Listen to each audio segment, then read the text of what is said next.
Step 1, wake up early, gonna rise with the sun. Step 2, get some good, some food in you. Step 3, think real hard about what you wanna be. Step 4, everybody just do your thing. Wake up, today's gonna be a good day. Wake up, today's gonna be a good day. Wake up, today's gonna be a good day. Wake up, today's gonna be a good day. Wake up, today's gonna be a good day. Wake up, today's gonna be a good day. Wake up, today's gonna be a good day. Wake up, today's gonna be a good day. Yo, set your affirmations, aspirations. I got shit to do, the aftermath of preparation. Good food, good mood, blood in circulation. One step at a time, yeah, that's how you make it. Set a goal you control and the steps you take them. I try to pick one thought, have some concentration. And if I make a mistake, it's called education. I try to do this every day, call it replication. Wake up, today's gonna be a good day. Wake up, today's gonna be a good day. Wake up, today's gonna be a good day. Wake up, today's gonna be a good day. Wake up, today's gonna be a good day. Wake up, today's gonna be a good day. Wake up, today's gonna be a good day. Wake up, today's gonna be a good day. Life ain't easy, yo, I think there's a reason, though. Ups and downs, just like every different season, yo. Sometimes I'm high, Hi, Bullhorn Betty. Thank you for my shirt. Welcome to the Bullhorn Betty Kids Club. I'm gonna say this right here, baby, because some of y'all be acting like y'all don't be seeing it. But, baby, playing victim in a situation that you created, oh, yeah, baby, that's narcissistic as hell to me. Hello, somebody. How you gonna create the storm, then get mad when it rain? How you hurt somebody and then get mad that they hurt? How you damage somebody, go outside your way to destroy a person and then get mad when they no longer want to deal with you? Baby, playing a victim in a situation that you created, oh, baby, that's narcissistic as hell to me. I'm sorry, but it is. Welcome to the Bullhorn Betty Coffee Club.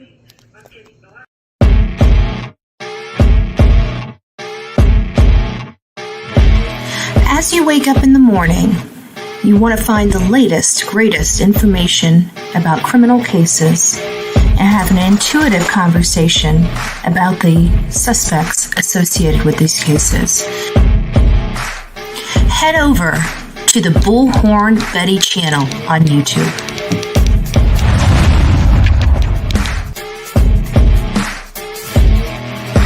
Get breaking news right here on the Bullhorn Betty channel. Welcome to the Bullhorn Betty Coffee Club. Enjoy your stay and enjoy your day.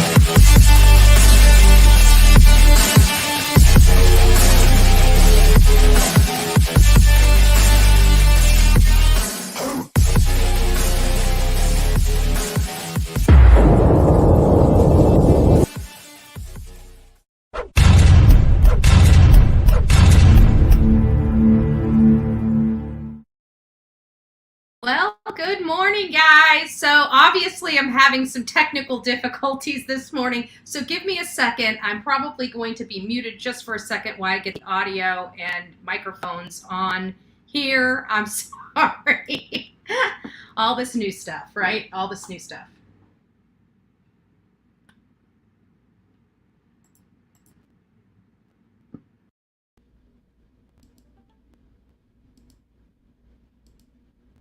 Okay, you guys probably should be able to hear me now. Are we good? Are we good? Are we good? So that should be right about where we were yesterday. I just want to wait until everybody says, hey. Morning, morning, morning. Good morning. Just checking the sound. It looks like it's good on my end. So anyways, I want to say good morning to everybody. Well, today is what, Wednesday? No, today's Tuesday. I'm on the road. That's why I was like panicked for a second because I'm going to be leaving early in the morning. So we are going to be hitting the road. So I might do a live tomorrow evening, but you guys will not see me in the morning for a normal live. Good morning, Rhonda. It's nice to see you. Stacy. Bullhorn Betty is present. ZA, God bless you. Days, good morning. Lulu's Nana, good morning. It's always nice. Oh, Lady O, Gigi for life. Sonia, good morning. TLC, good morning, love. And Michelle has love your videos. Oh, great. Member for 4 months. Well, God bless you. And thank you for the love and the support. That's so sweet. Be like Betty. Nice to see you. Jody, good morning. And if I didn't say good morning to you, Michelle, good morning to you too. Good morning.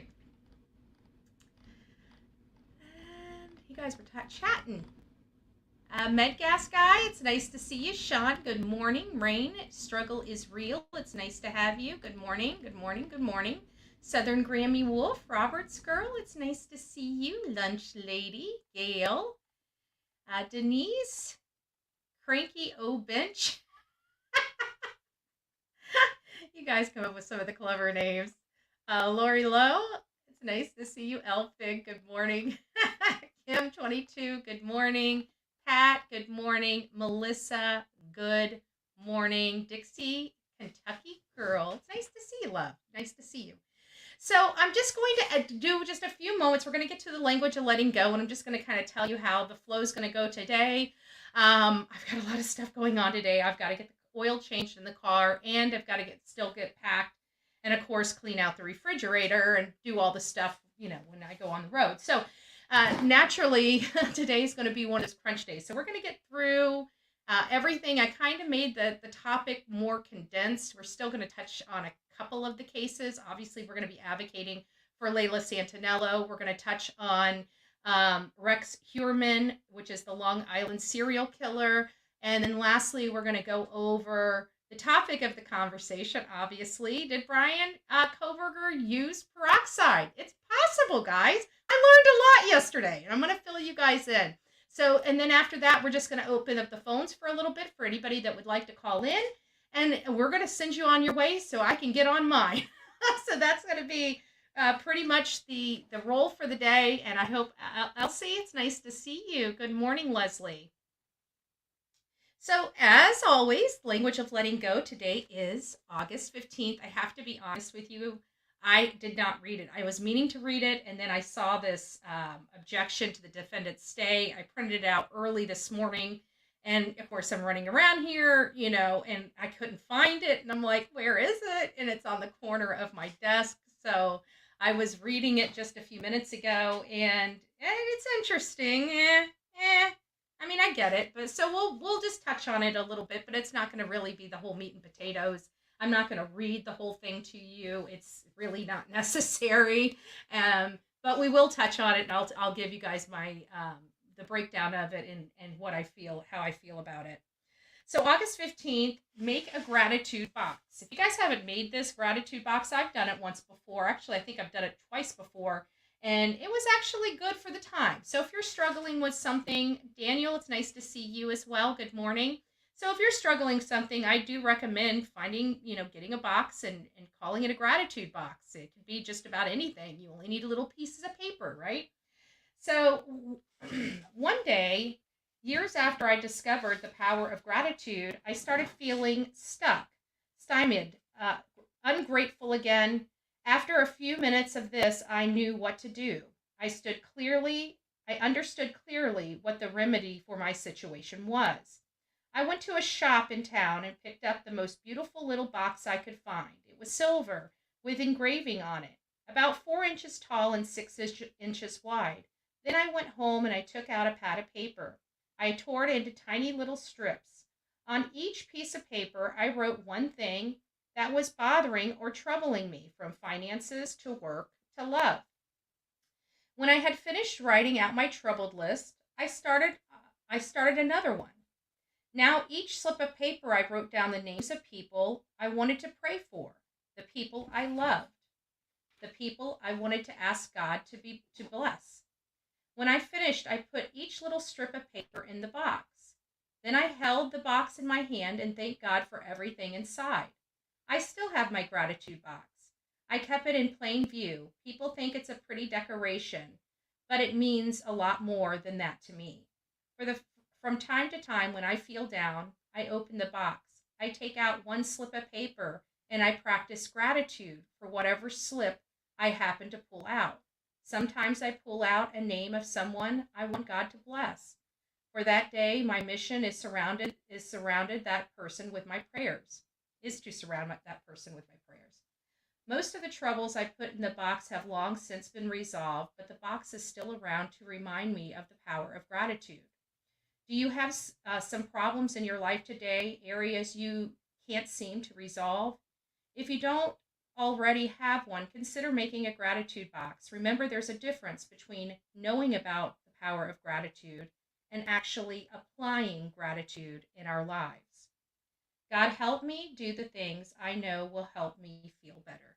So the gratitude box, definitely something that's recommended. We just, with all the ugly that's out there in the world, before we start talking about these horrible cases, I like to have, uplifting words of encouragement, not just for you, but for myself as well. So it's always good to start off on the right foot.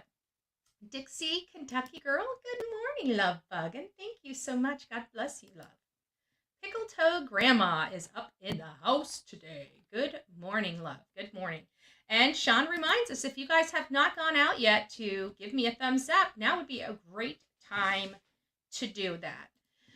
We're going to go right into Layla Santinello. If you guys don't know, good morning, Kat. It's nice to see you. If you guys don't know, her mother, oops, I'm on the wrong one. Her mom has a TikTok page where she puts beautiful videos up and talks about the case. So if you guys would like to monitor that and get up-to-date information that's available, it would be best for you to go to her TikTok. There's also a Facebook group right now that is, if I can find it, there it is, Help Find Layla Santinello. I'm going to drop that link. Oh, good morning, Jazz King. It's nice to see you, love. Don't forget to hit that like button as you come in there, Jazz King. So I just dropped the Facebook link for Layla Santinello's Help Find Layla Santinello page. Now, this is a great place for you guys to get up-to-date information on the case. And also, I know there's a lot of people that watch this channel and watch many other channels that are web sleuths. If you guys come across any information, maybe put the tip in here so it can get to the right place. So this is a great place for you guys to go for all the updated information. And I wanted to show you guys that. And this is not lastly, we got one more, I guess, example that I want to crop. I don't know what they call these things. I don't know. Anyways, but this right here is what I want to show you guys. There is literally nothing from local news about this young lady that's missing. Literally nothing. There was only a few people that were running with this story a week ago. We are doing better. We are getting her name and her picture out there across social media. But again, we need all you guys' help to be discussing this in other social media and on other social media platforms. Molly Brown, Uptown, nice to see you. So I just, please understand, there is literally no public help for this family. So we're going to be making a debut here in the next week or two out there. If we just sent out some flyers. So those flyers are going out for the family to help put those up onto polls and whatever, just to try to get us there. In about a week or two when we get there, I'm going to bring more flyers with me. So it's just what the situation was, is this was a little different because this young lady had been missing for some significant time. She went missing June 27th was the last time that anybody saw her. Her mom didn't think anything of it, but as time went on, her mom realized something wasn't right and, started making missing persons reports, started looking for her daughter. She's found out that her daughter had slept behind the hotel on the 26th into the 27th. She was in a white tank top, black leggings. She wasn't wearing any shoes. Apparently, a witness or witnesses saw Layla at the Marble Slab ice cream shop creamery on Eastman Avenue, and that was on the 27th, and they gave her nourishment and everything else. And according to these witnesses, apparently she had indicated she was heading over to Five Below to get some flip-flops. So it's unclear. From what we hear, she never made it to five Below, but that doesn't necessarily mean she didn't. But I would have to think at this point, if they have the videos. Oh, what did you say? I'm back. Been going through hell the last month. Oh, poor thing. Well, we'll definitely pray for you and keep you in our thoughts. Hopefully things are working their way out. I hate months like that. I hate months like that where it's just like everything possibly can go wrong. But so long story short is Layla Santinello is officially missing.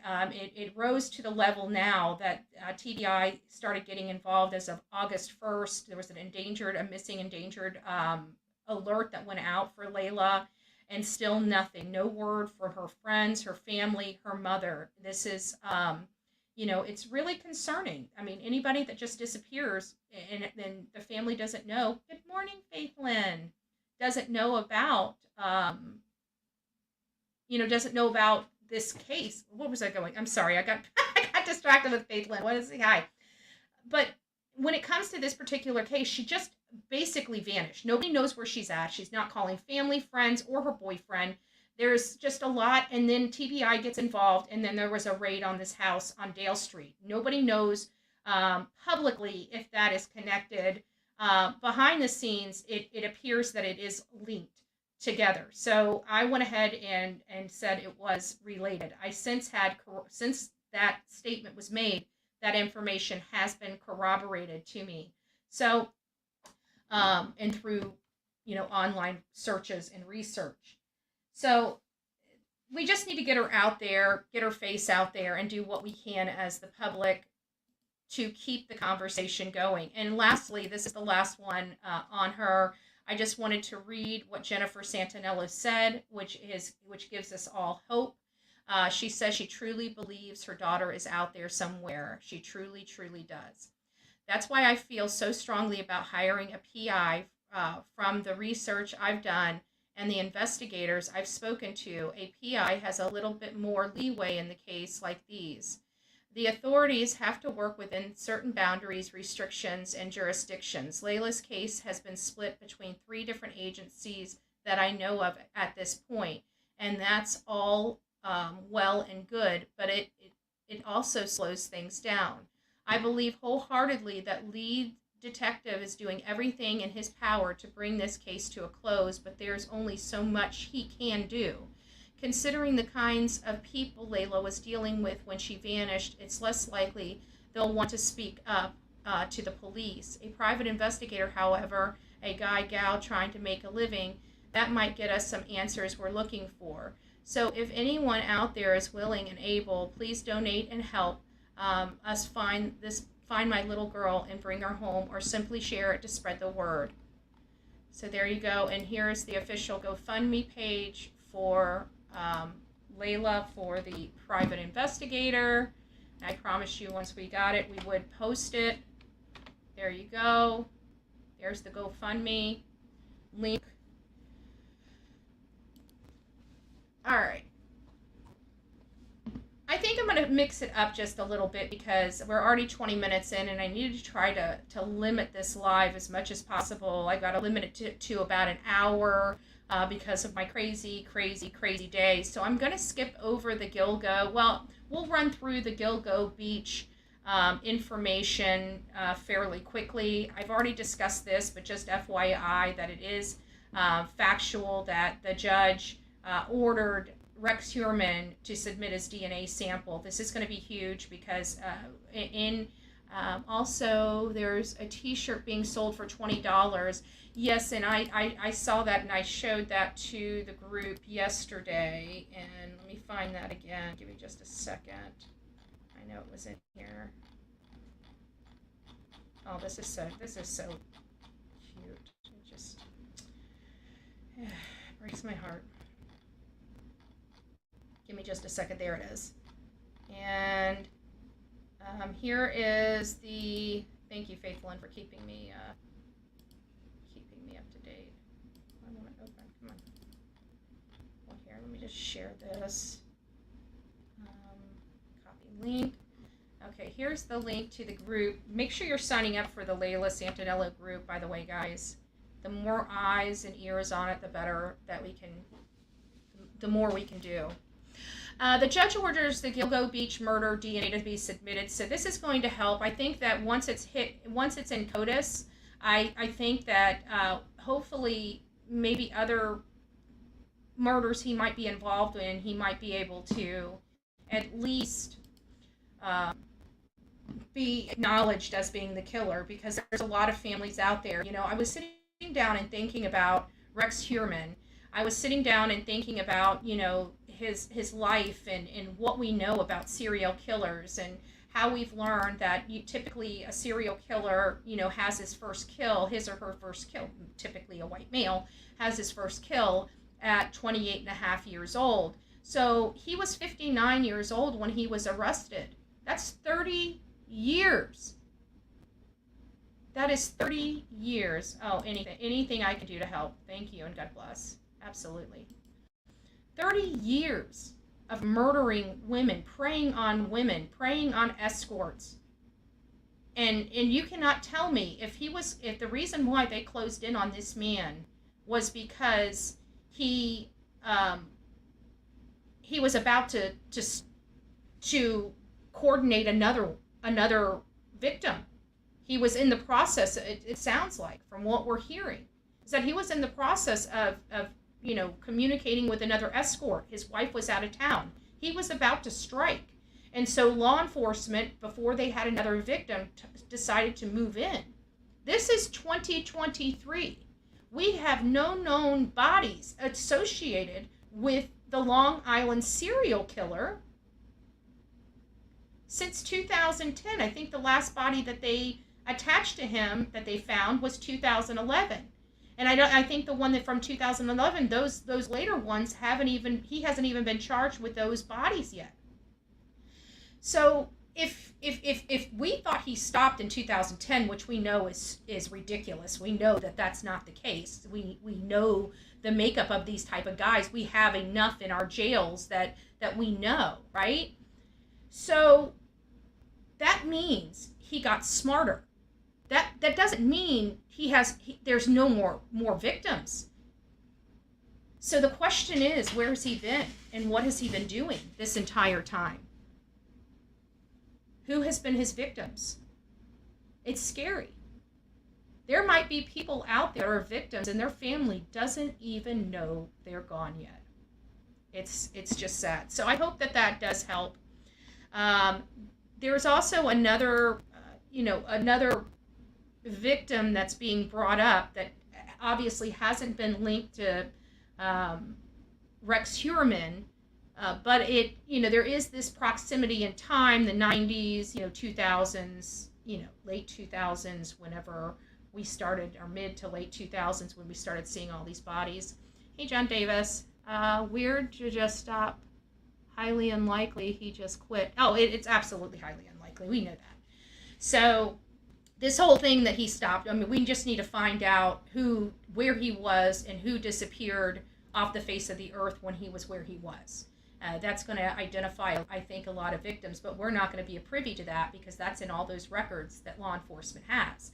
And granted, back in 2010, the records are skewed, not skewed, but scant, I guess probably is the best word for it. We didn't have the computers or the storage that we have this day and age, but anything that's happened from there to now, I mean, we should have some pretty good records from Google and Facebook and, all this other stuff, even traffic cameras. And there should be a database that they, at least for any kind of activity he's had, they're probably finding out that his wife and children were out of town at this time and they probably need to track him. But there's no way in my mind that he wasn't killing.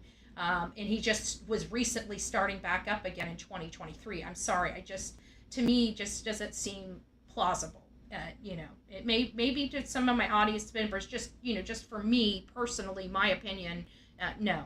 So this is Evelyn Henriquez.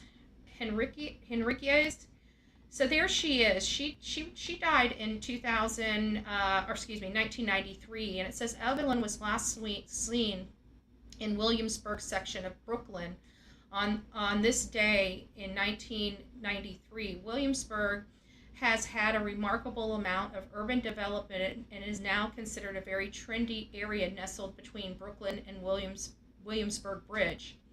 Evelyn was last seen in her apartment in the 100 block of Ross Street and in the Williamsburg neighborhood of New York City borough of Brooklyn between 5:30 and 6 p.m. on August 13th, 1993. She was never heard from again. Evelyn did not take any suitcases with her when she went missing. She left behind 2 children. Their father is a New York City police officer. A few details are available in her case. RH has had numerous building permits across the area, all across the area of Brooklyn. So that's why they said that this might be a possibility. But there's a couple things with this case that may not be related. And here are a few things just from my experience and my knowledge. Is, back in the 90s, there was, especially in New York, there was a lot of corruption. A lot of law enforcement corruption, a lot of drugs, a lot of, the 90s was the era of crack and prostitution and, shootings in the middle of the street. It was really, really dangerous and crazy in New York City at the time.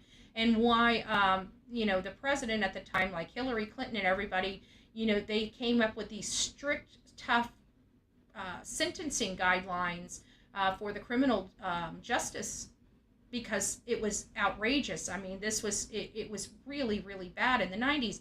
So hearing that her husband was a police officer tells me, 1 or 2 things, not to discredit or disparage the officer. I mean, I don't know him. I haven't looked into him. This is just, just for speculation and perspective purposes. There are other things besides Lisk. One is that her husband was a corrupt police officer and she was a loose end, or, maybe he wasn't a corrupt police officer and a gang or somebody that was slinging drugs could have taken her out, or just, because it seemed to me that Rex was targeting escorts, and with her being married to a police officer, that almost eliminates her from his MO, because his MO so far has been the escort victims. So, but we absolutely want to encourage people to keep bringing people up that were in and around that area, because to be honest with you, there's multiple people out there in that area that truly are his victims. Just for this particular one, I don't believe she personally is. But again, do your own research. I have done literally no real substance research into this case, just on the face of it, just on what we are reading, just on the information that was disclosed in this article, is where I'm getting and deriving my opinion from. So if this is something that you think might match him, this is where I go to they have this Twitter account called catch_Lisk. You'll know that it's the right one because it's got the blue check mark. If you'd like to look into this particular case, I mean, if you find something, let me know. It could have been a crime of opportunity. That is great, but he didn't seem like the crime of opportunity type of guy. He seemed very coordinated. He seemed very strategic. He made sure he was only using burner phones. He was not in his office when he was making these calls.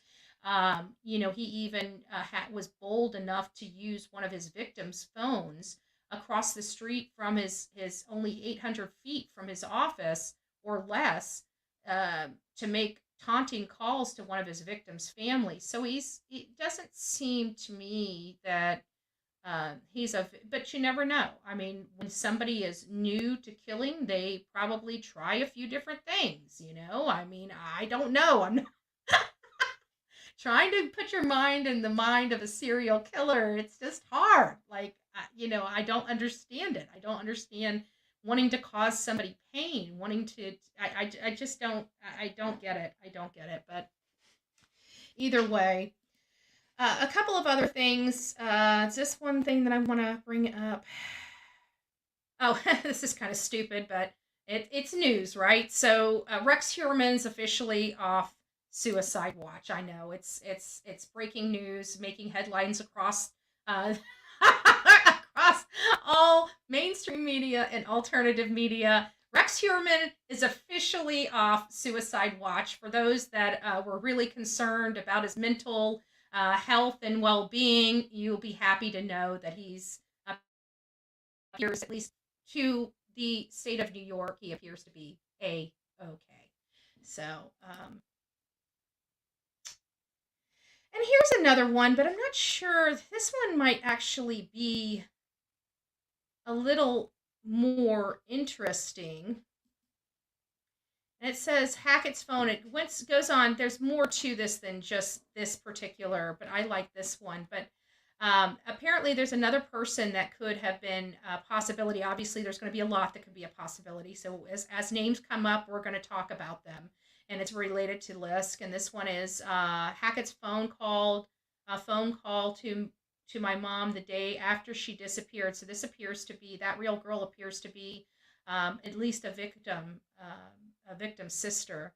Her brown jacket disappearing. She did not accidentally drown. She was face up. Her death was not accidental. Look at the map of where her belongings were found. She was found closer to the road. So I'm kind of in the middle of this, but I remember it had something to do with Lisk, potentially being a victim. But to be honest with you, I didn't grab the first part, and I read through so much stuff over the last 2 days. Either way. Okay, getting on to Bryan Kohberger. We're doing great on time. We have a half hour. We're going to be listening to the video that I did. It's 6 minutes of your time, and we're going to play it here for you. Hey guys, so Bullhorn Betty here. I have been doing some research. I was just kind of previewing what was going on out there in the land of Bryan Kohberger, and I came across this Reddit article that had me curious. Check it out. So here is an interesting little take on Reddit. It's under the Moscow Murders Reddit link. And it's for a discussion. It says, did BK prepare for a messy situation? And this kind of caught my attention. It says, have you ever taken your car into a shop to get it worked on and come back to find out the driver's seats are covered in plastic? The car dealer mechanic didn't want to get your car stained with oil or some other fluid from your car. So they preemptively cover the seats in areas to protect it. There has been much discussion about there being no blood or bodily fluids in his car. Couldn't he have done just the same as to his car to protect it, scrub it, clean it after the fact, since he had weeks after to clean? I'm sure my recent search history looks a little suspicious, but as just a regular citizen, can you buy luminol or blacklight to find fluid in hair? And can you destroy blood in hydrogen with hydrogen peroxide? Also, as a criminal justice student, do you think he had studied crime scenes and prepared for cleanup after? In addition, good morning. What is it? 3 Flying Doves. It's nice to see you. There is a missing time from where there is no cell coverage or camera coverage. Could he have gotten rid of evidence in the hills? ? I think this is a very valid point, to be honest with you, and let's explore it. And then I started looking into what she was truly asking. What this person, I'm going to say it's a she because it sounded like a she, but I could be wrong. But it sounded like this person believed that luminol, a light, maybe protectors to go over the seats and cushions of his car could all be purchased on Amazon. Check out my research related to Amazon. So, with a cursory review of just a simple Google search, guess what? I find luminol spray and dark beam UV lights, all very inexpensively on Amazon. Also, again in the article, was whether or not certain interior protectants can be purchased online. And as you see, again, they can be. So I wonder if for any reason Bryan Kohberger made an Amazon purchase. Also, in her article, or her discussion rather, putting a perspective out there, it was indicated about preventative measures like hydrogen peroxide. Now, I know for me personally, I have used hydrogen peroxide many times in the past to get blood out of clothes and other things. As a female, you learn a little, a few tricks. But it was this article that made me kind of look into several questions related to hydrogen peroxide. Check it out. I'm also learning with another Google search related to, does hydrogen peroxide destroy blood? And here, through a result, it says the most effective method is to use hydrogen peroxide, an oxidizing agent that removes old blood stains via chemical reaction, breaking it down. But does that destroy the DNA? We learn with this Google search, it can break apart, yield hydroxyl radicals that attack important biochemicals like proteins and DNA. So the answer is yes, hydrogen peroxide can destroy DNA. When searching whether hydrogen peroxide destroys the presence of DNA, it states can result in damage to cell components such as protein, lipids, and principally to DNA. So this means it can. Isn't all this information really, really interesting? I mean, now I really know that hydrogen peroxide truly breaks down blood, the blood cells, the proteins, the lipid, and the DNA.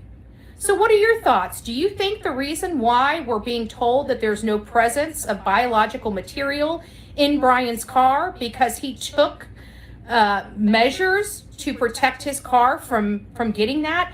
And even if he may have gotten a stain or two in his car, would he have the know-how to remove it? Did he get trained in crime scene cleanup in his criminology class? I don't know. What are your thoughts? So there you guys have it. I saw a few people come in. Big boy, it's nice to see you, love bug. I hope everything's going well with you. So I just found that it wasn't just the article. Well, the discussion topic kind of caught me, caught my curiosity, right? When I read it, I'm like, this is interesting. I wonder if it's true. And literally just from a few Google searches, I was able to determine that all of it's true. But I think I've personally known about hydrogen peroxide being used for blood. I used it on my grandkids' clothes. I can't even remember. I think it was like when I was 14, maybe younger. I can't remember. I just can't remember. But I remember being told, and I don't even know who told me to start using hydrogen peroxide. So I've been using it all these years, but I've never thought, I've always heard like ammonia damages the DNA, bleach damages the DNA, but I never knew that the hydrogen peroxide, I know it was a great remedy to get blood out of clothes, among other things. I mean, to be honest with you, hydrogen peroxide is a versatile, type of acid, really. It's basically an acid of sorts. But it was just really interesting to me. So now I learn that not only does it truly breaks down the blood, that's why it's so effective in removing blood and blood stains, is because it attaches to adheres to, and it causes a chemical reaction, which just breaks it down, and it causes death to the cell. It was very interesting. So I just thought I'd throw that out there to you. Not that we're trying to help people commit the perfect crime, but we've been hearing about all these other agents for so many years. It's hard to believe that, hydrogen peroxide is in just about every single home we have across America. And it appears to be probably the most effective way of removing blood. So just an interesting take. And then to get over, we're going to kind of just dovetail on this document here. I'm going to open the phones up for a little bit so we can have, if somebody would like to call in. But this is the objection to the defendant's second motion to stay. I'm not going to really go through it all, but basically what the state is saying is that, this is the second bite at the apple, so to speak, that they don't really have a good standing for bringing this, the motion. They're asking the judge, please do not extend it. You've already extended the speedy trial for the speedy trial deadline for 37 days. She doesn't have enough meat to the bones for this particular argument. The court declined to grant relief under subsection and instead issued a limited stay ordering speedy trial to be told for a period of 37 days. Order staying time, which was filed on July 7th. They also say, having now reviewed the grand jury material provided since his initial motion, the defendant has delivered his promised strategy. He seeks to stay to buy more time to challenge the indictment in this case. And we've talked about that. Really, I have always used hydrogen peroxide to clean blood from clothes. Me too, big boy, but it was just funny because we use it all the time, but we never, ever, ever really think about what it's doing on a molecular level, that it's really, truly, that why it's so effective is because it's truly, truly breaking down the blood and the blood cells. It was just wild for me. I guess, it's one of those things where it's common sense. You would think, yeah, that makes sense, but it's just one of those things that me personally have never thought about. But it's apparently good, and I hear it kills everything. Like it doesn't just break down the cell of blood. Like, that's why doctor's offices back in the day, when you went into a doctor's office, it had this scent of clean. Now you go into a doctor's office, you have a sense of like fresh air. You don't smell any chemicals in the air. You don't smell any of this, that, and the other. It's because a lot of their products are in doctor's offices and hospitals are actually made with hydrogen peroxide, and is safe for just about anything. I learned that a few years ago. So we know that his strategy has been to stay. I even discussed that I don't think the, and I think when I read that the indictment was on the notice of hearing, if I recall, I may even have said something like, this is weird. Why are they asking for a stay and also arguing their indictment, their challenges to the indictment? Well, that challenge to the indictment has been removed. So the 3 hearings they were having is now down to 2. They're going to have the motion to stay, the second motion to stay, and the third defendant's motion to compel. So their argument basically is the defendant's allegations regarding jury bias and statements to the court during the jury selection process do not fall within the scope of the Unified Jury Selection and Service Act. They're basically saying that pages, that she's alleging that certain pages weren't numbered in the corner, and that falls outside of the scope because there's no rule in their guidelines for that. It says defendant's allegations regarding the exclusion of clerical information on some of the questionnaires do not fall within the scope of the act. So they're basically also further stating that these issues, there's no, they have an appendix that has a general form that they use for grand juries. And none of these things are on that general form, so how can they be demanding it when it's not even a requirement, is basically what they're saying. Defendant suggests that courts should maintain separate qualified jurors lists for grand juries and trial juries. The state says that that's a misreading of the plain language, which is one list. Also, the remainder of the defendant's allegation has not alleged a substantial failure to comply with an act, which I believe is a requirement to challenge the grand jury indictment, you have to allege that there was this substantial failure, and I think that's why I said that the argument was weak, because they never really alleged that. They didn't. It just doesn't have a lot of meat to the bones. It doesn't seem like it's going to be something that's going to be successful. But we also discussed, I believe, that it's not Ian Taylor's objective to be successful in the indictment. It's her objective to get an additional stay, the second stay. Hey Regina, hey man lady, it's nice to see you. Ouch. Almost pulled my earplugs out of my ears, or my earbuds out of my ears, I guess is what it is. So I'm just going to go ahead and open up the phone line, and I just thought it was interesting. And I don't know, you know, we heard rumors with Bryan Kohberger relating to the car cleaning when he was in Pennsylvania, and many alleged that he cleaned the car with bleach. And we kept saying how odd that would be for somebody to clean their car, especially if they have dark interior, with bleach. That didn't make sense to us. But what if part of that story was true? What if he did clean his car? However, he chose to clean his car with peroxide and not bleach. Now, we have nothing to corroborate other than some rumors. I don't even think law enforcement has come out, and if they have, I've forgotten about it and forgot where it was disclosed. And maybe I read it back then and why I was like, but I've been always kind of on the fence about him cleaning his car in Pennsylvania. So, because I didn't have the information. So I have to trust that the reason why I maintained that was because there was nothing corroborating that, and it did not come from law enforcement. That would probably be my my thought. You know, that's why I was always on the fence. So if that statement is true, that he cleaned his car, I don't believe he would have cleaned his car with bleach. I think maybe somebody said, maybe substituted or added to, like he cleaned his car, and maybe somebody added to with bleach to imply he was removing blood evidence, not realizing the most effective way to remove blood evidence is by the use of peroxide. So that might be it as well. I'm going to go ahead and open up the phone lines. We'll have a few minutes if anybody wants to call in and just let me know your thoughts. Do you guys think he used peroxide in his car? Do you not think he used peroxide in his car? You know, what say you? What say you? And what do you think about the indictment? You know, here are just a few things that you could call in to discuss. Also, you know, Rex Heuermann or Layla Santinello.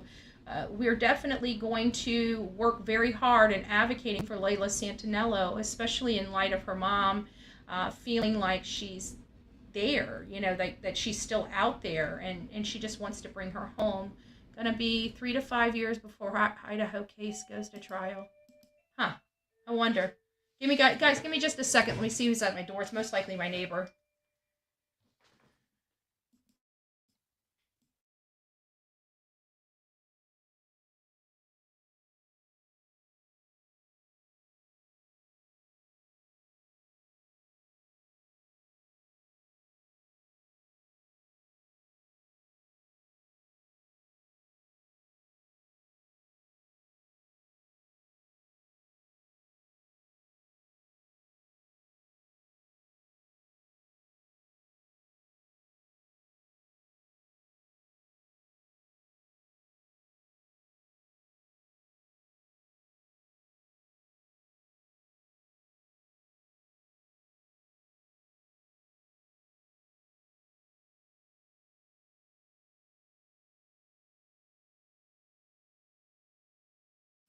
Sorry about that. That was my yard guy. He was letting me know I need to get my yard mowed. So he's like, "Oh, you want to do this?" I said, "Can we do it by the end of the week?" He's like, "Well, the front yard's a little high." I said, "Oh, all right, well, whatever. Just go ahead and get it done." So I just didn't want to hear the lawnmower while I'm in my live, but it's already almost, we're almost over it. So let me go ahead and pull the phone line up. There it is. 724-249-6140. It is on. Let me make sure I'm sharing my tab. I keep forgetting to do that. So it is official. And the yard's getting done. So I'm getting the yard done. I'm getting the oil changed. might as well go shopping, right? Do something fun. Might as well go shopping. I'm just joking. I need a pinch of pennies, pinch of pennies. We're going to be hitting the road. So what do you guys think? Let me ask you this. Maybe I'm living in a... Let me ask this. We all know, so most of us, by a show of ones, how many never thought hydrogen peroxide could be used for anything other than sores? By a show of ones. Right? I just want to know. I want to see how many people are out there that didn't know about hydrogen peroxide. Oh, thank you, love. You're so sweet. You're so sweet.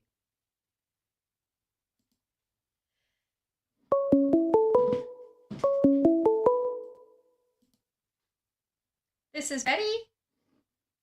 Good morning, Bullhorn Betty. How are you doing? I am doing well. Who are you and where are you calling from? Betty, this is Regina. I've been watching your show for a while now. Oh, it's so nice to hear from you. Yes. Hi, Regina. How are you? I'm doing great. You have much of my respect, honey, out here in these YouTube streets. Let me tell you what, you hold your own, and I really love that you get straight to the point, and you're a no bull spitter, if you know what I mean. Yeah, I try to be. I always try to, approach things like the way I'm just a person. I'm just a blunt person, and I like blunt information. Like, it's not just one way. Like, I expect it back, too. I appreciate blunt. I will take a blunt person any day over a two-faced talker. Let me tell you what. I absolutely. So, right. I have a theory. I don't think he cleaned his car with peroxide or bleach. I think he simply used one of the available enzyme cleaners that you can buy at Walmart or Lowe's or anywhere else that will actually disintegrate the DNA and not deteriorate the fabric. Enzyme. And it's a cleaner. Oh, here, let's see what we got here. There's a specific one. I use it. My daughter used to have really bad nosebleeds when she was younger, part of, growing up. And I use the cleaner called Kids and Spot, or Spot and Kids enzyme cleaner. Mm-hmm. And it removes blood out of everything. And it's like a spray too, huh? That's what I'm looking at here. Yes, you just spray it right on, you let it set for 10, 15 minutes, and then you can wet vac it out, or you can dry vacuum it out after it dries. Well, or just spot treat it and throw it in the washer, and it destroys blood. Wow, nice.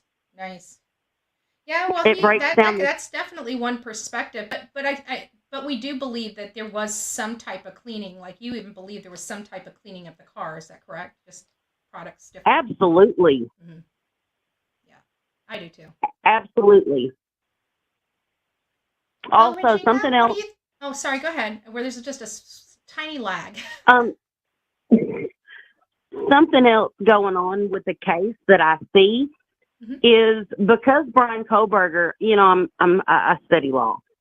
Because Bryan Kohberger is not willing to relinquish his right to a speedy trial, the defense is trying to play the game of, okay, we're going to kick the can down the road, but we're going to blame the prosecution for it, because if we can make it appear to the court that the prosecution is the reason not handing over the things we need handed over in this case, if we can make it appear that it's the prosecution's fault and we can get his speedy trial violated, that's grounds for dismissal.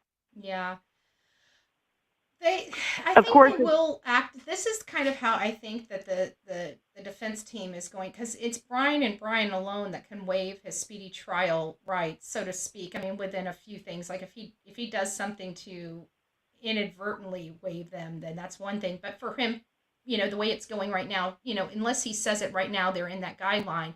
But what I see is that they are going to make the state, push everything to the front because this trial's looming. And then as we approach the trial, he's going to waive his speedy trial rights and then slow everything down. Right. And essentially all it does is kick the can down the road. Because if Bryan can't get a dismissal with prejudice, then he's still going to be tried for this. Yeah. he's not getting a dismissal with prejudice. There's no way the judge would. I mean, it has to be so egregious. And right now, I haven't seen anything so egregious that it rises to the level. I mean, Ann Taylor files all these motions, and she's like, oh, the prosecution didn't do this, and they're being sneaky that. But then when she comes to court, she says in a court of law, I don't believe that the prosecution is in any way being nefarious or trying to withhold things from us. But she puts that in her court documents. But I have to be honest with you, it was Jay Logston that authored that accusatory pleading. I think it was the response to the motion for protective order. And I have to say, out of all of the pleadings that I read, I actually enjoy reading Jay's so much more because he's so theatrical, you know, in his pleadings and explaining stuff that I almost, like, it's a sad case, you know, 4 people died, but I almost chuckle at, you know, how he slings mud. I've never seen kitchen sink brought into court documents before. Oh, I have so many times because one of the areas that I practiced in, you know, under an attorney was foreclosure defense. And some of our motions to dismiss really did have like a whole, like, if it's not this, it's this. If it's not this, it's this. If it's not this, it's this, you know. So I remember there were some pleadings. So the defense comes back and throws the kitchen sink at the plaintiff. And it's like, you know. Right. So I have a question for you. At the end of the day, when it's all said and done, do you think this leads to a conviction and Bryan Kohberger being put to death? Well, I think he's going to, I think they have, and especially seeing Ancy Taylor concede to him being in a car, yes, I do think that they definitely have enough to convict him. I think that he will be convicted. Now, with the DP, that's going to be a question, and here's why I'm questioning that, because, you know, we, at the beginning of this case, when we heard that there was the possibility of the death penalty, we looked into Idaho. Sleuthy Goosey even looked into Idaho, and one of the things that was relevant and concerning is that they've only had, I mean, well, I guess we shouldn't say concerning, because we always want to preserve life at all costs, unless it's egregious and people need to be put to death. But they haven't really, there's a lot of people on death row and they really haven't executed them. So even if he gets the death penalty, will he ever really be put to death is really the question, I guess. But yes, right, because as we both know, even though the death penalty may be imposed, there are still appeals and years and years and years before we actually get around to the execution whenever it comes to the DP. Yeah. Yeah. And I have a funny feeling, you know, Bryan Kohberger is a coward, and so he will fight tooth and nail before he's ever, you know, he's going to pull out all the stops for the next 30 years once he's convicted.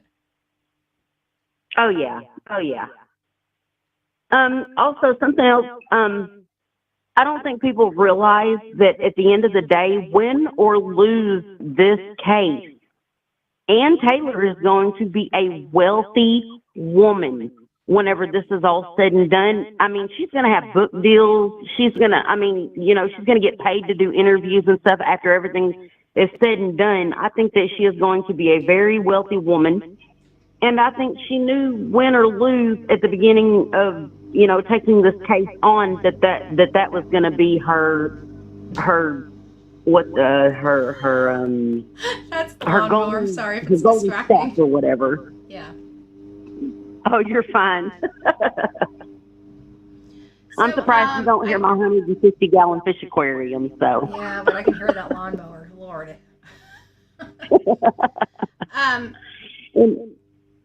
Go ahead and finish your statement. I was thinking about something and then I got distracted from the lawnmower, but there was something that you had just said that I was going to comment on. But go ahead, finish your sentence. Oh, no, go ahead. That's all I had to say. I forgot what you had said. I was hoping when you finished your sentence I'd remember what I was going to say. That Ann Taylor was going to be rich when this was said and done. Yes. And not only that, but she, you know, at this point, she will be able to go into private practice. But I think she was always, she's been doing this for a while. She could have went into private practice a long time ago. I think she gets paid better by being a public defender, and one that can handle capital cases through, a district, a tri-city district, or tri-county district. Right. Have you looked into Bill Thompson's background very much as a prosecutor or his 20 years in office? There were some preliminary work that I did at the beginning, but I've got to go back through my notes to find out, but I can't remember. It didn't seem like anything major stuck out at me. I know he had some cases that didn't go in his favor that were appealed, some that did. It's just an array of things, but nothing that was gleaming, he's a horrible attorney, or he's done underhanded stuff in the past or anything like that. Oh, right. No. As far as whenever it comes to prosecuting an attorney, I mean, he's really pretty dang squeaky clean. He is a constitutional prosecuting attorney, which means he values the criminal's rights over, false imprisonment and whatnot. He actually hasn't tried a whole lot of death penalty cases. I found 3. And all of them led to conviction. Of course, the one was overturned. And he did the Eric Lee, I do believe his name was. No, that wasn't his first name. The mass shooter. You know who I'm talking about? I'm trying to think of what mass shooter was in Idaho. I'm not sure. His last name was Lee. As soon as you Lee. say it, well, because Parkland was here in Florida. I don't know of the mass shooting in Idaho. Why is it not ringing a bell? But either way, go ahead. It was one of the cases that Bill Thompson is actually one who prosecuted the case. Out of all of Bill Thompson's murder cases that he has prosecuted, he has actually never lost a death penalty case. Nice. Whenever Bill Thompson goes after the death penalty, he is one of those attorneys that unless he can see overwhelming evidence himself that tells him personally that the person is guilty, he's not going to try the case. I mean, that's just what I found in the research I've done on Bill Thompson. Right. But I think Ann Taylor's got a uphill battle, but win or lose, she's a winner. Oh, yeah, I mean, win or lose this case, she's a winner. Oh, yeah, she's definitely a winner. But I'm wondering if she's going to be successful with the second motion to compel. I kind of think she is going to be successful because they haven't heard the motion to set aside the grand jury. And I think because she's filed it, I think as a matter of law, she's most likely going to get that second stay, but I don't, a full stay this time, but I don't know to how many days. Right. Well, on her grounds of dismissal for the grand jury, where she brought into question the fact that the company policies that protect people's information. Are you there? Yeah, I'm here. Oh, okay. I couldn't tell. I thought my phone might have. It's, smartphones aren't so smart. Her motion, whenever she brought into play the fact that the company's policies might be violated, well, there's a bit of a problem with that causing a dismissal for a grand jury because company policy is not law. It might bring into account a civil litigation later on, but that's not grounds to dismiss the grand jury just because even if a police officer did violate the terms of service and use whenever he used the ancestral site, it's still not grounds for dismissal because it's not law. People are confusing law with company policies. Right, exactly. And company policy violation, again, is civil in nature, doesn't rise to the level of criminal, and but if law enforcement wasn't using a site correctly, in accordance with its guidelines, then it could be possible that it's up to the judge's discretion to throw that information out. But I don't see I see it being thrown out as opposed to being I don't know. Because I think this, investigative genetic genealogy, even though there's no laws around it, I think we're going to have a lot of challenges with it because we're seeing it being used. And I think that that's how they were able to find that one girl that disappeared that came up when discussing from 1990 something. What was her name? Karen or something. It was a young girl. Anyways, I think that just this genetic genealogy is going to be a new thing. But you're right, there is no law surrounding it, and it's the terms of service. But could, in the judge's discretion, throw that information out if it wasn't garnered the proper way? Might be the question. Right. Well, that would fall under the company being liable then. Yeah. For not protecting it. That is true. That is true. Yeah. So, but I don't see the grand jury case. I don't see the grand jury indictment being dismissed. I could be wrong, but I haven't seen anything that has been presented by the defense that would warrant the grounds for a dismissal. No, it has to. It's my understanding that it has to be egregious and it has to be overwhelming. I mean, it's gotta. It can't just be because he didn't like the process. Right. Well, Idaho State actually has only 5 legitimate reasons for a grand jury dismissal, and she hasn't presented any of them yet. So I'm just waiting. Yeah. Well, Regina, it was so great to hear from you. Thank you. I love the conversation. Yeah, it was great talking to you too, Betty, and I love your show. I'm becoming a big fan, honey. I appreciate it. I do see you in often. Yes. Well, you have a blessed day. You too. And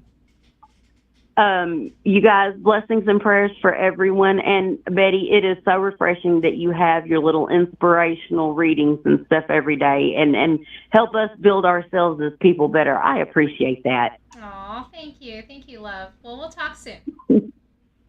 You're welcome. God bless you. Bye. Bye-bye. God bless you too. Bye-bye. All right, so we are over the hour mark, which is fine. It was more of a guide, not a rule, right, for today. So I just want to thank you all for being here. Before I conclude this segment, again, sorry it is not as lengthy today, but I have a lot of stuff. I think that you would be appreciative of the work that's going to be upcoming. So the sponsors for today's program, Michelle Lynn, 4-month member, says, love your videos. Dixie, Kentucky girl, new member, and renewed her membership and has been a member for 9 months. Thank you, love. Thank you. I'm back, and yeah, we already read that. I don't want to relive that for you. And Skittles True Crime gives me a star. Thank you guys so much. You're such a lovely group of people, and I truly do appreciate it. I hope you guys learned something today. I'm going to be looking into more stuff. I'm going to try to be rolling out now that things are dying down here in the office. I'm going to be rolling out with videos like we were accustomed to. We're going to be getting Coffee Club back on schedule. But I'm going on the road. It's like right when we get it scheduled. What do? I got to throw a bomb into it, right? So we'll be on the road tomorrow. I can't wait to chat with you while we're out and about. And I can't wait to see you soon. So take care. God bless. Don't forget to be fearless. If you see something, say something. An ounce of prevention is worth a pound of cure. And until next time, please be kind and safe to one another, especially in the comment box below. You guys, God bless you and have a great day.